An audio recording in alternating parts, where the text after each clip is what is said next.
afraid.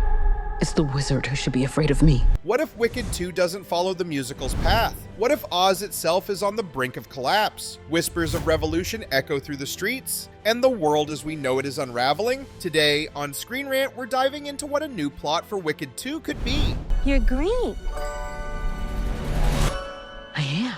After discovering the wizard and Madame Morrible's plans, Elphaba and Galinda manage to escape together. The wizard responds with swift propaganda, branding the two witches as dangerous fugitives. The pair initially retreat to Shiz University, using its familiar halls as a temporary safe haven. Glinda's charisma and influence quickly draw in students who support their cause, and the group gathers at Dr. Dillamon's home alongside exiled talking animals to strategize their next steps. Meanwhile, Fiyero, risking his safety, offers one of his family castles for their base of operations. The responsibility to corrupt my fellow students falls to me.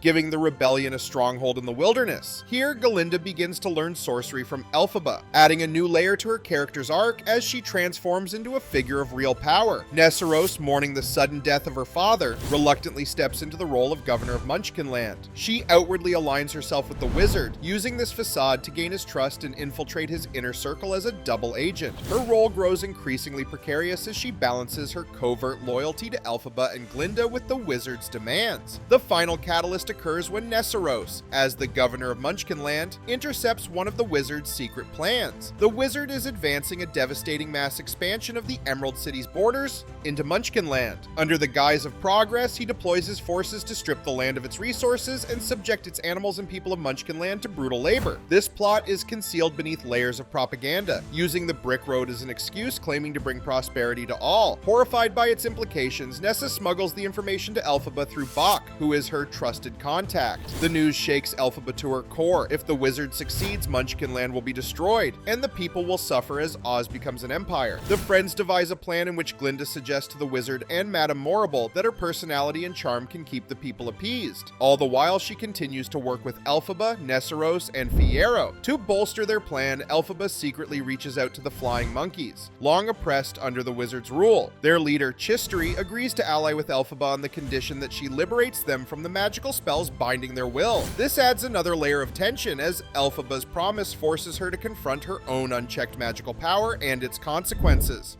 Pink goes good with green. Goes well with green. The friends know their efforts must be both public and covert. Glinda offers her services to the wizard, leveraging her charm and influence as a poster girl for the expansion. Her cover story is rooted in the bitterness over Elphaba and Fiyero's romance, and gives her plausible deniability to their friendship as she works from within the wizard's ranks. Meanwhile, Galinda's double life grows increasingly perilous. Her proximity to the wizard and his advisors forces her to make morally questionable decisions, including lying to the people of Oz about her knowledge of the wizard's plans. At the same time, her efforts to protect Elphaba's secret put her under suspicion. The tension between Glinda and Elphaba simmers, especially when Glinda's methods clash with Elphaba's fiery idealism. One of the most compelling moments of this act occurs when Glinda is summoned to a private meeting with the wizard. Seated in his cavernous mechanical throne room, the wizard hints at his growing distrust of her loyalty, placing Glinda in a dangerous position. Desperate to protect her friends and herself, Galinda cleverly deflects suspicion by feigning disgust for the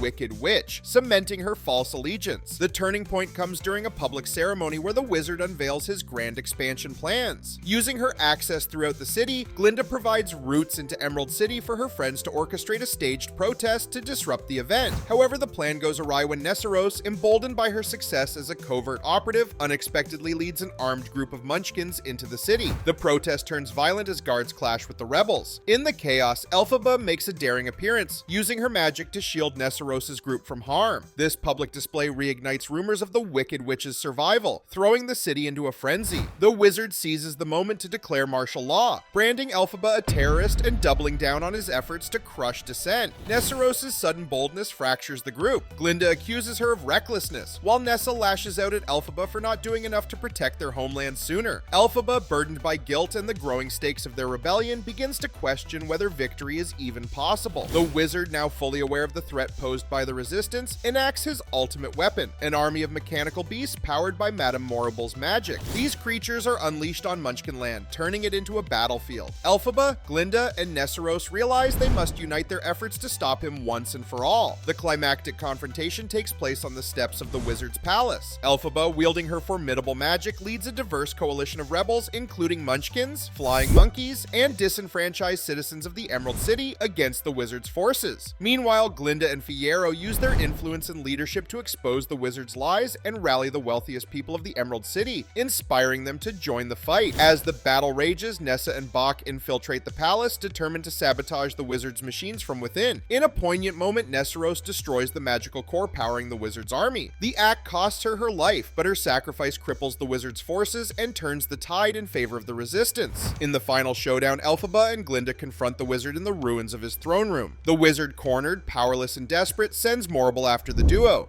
Come with me. Of course. Not you. You.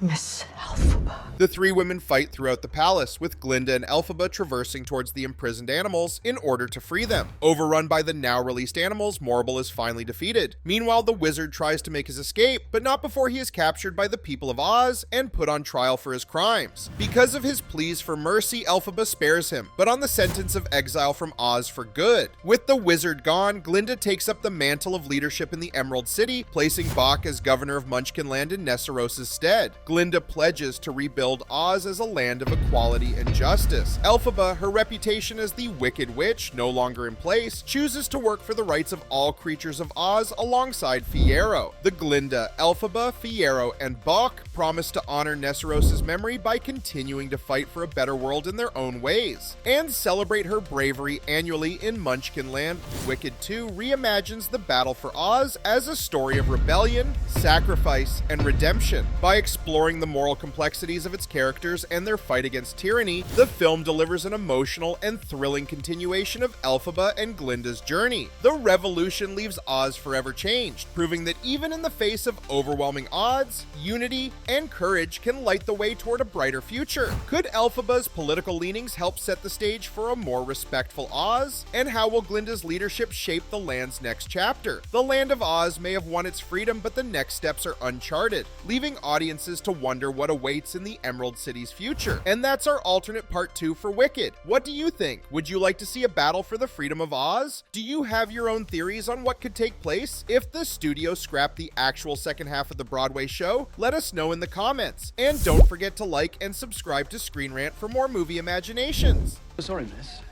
We didn't see you there. You must have blended with the foliage.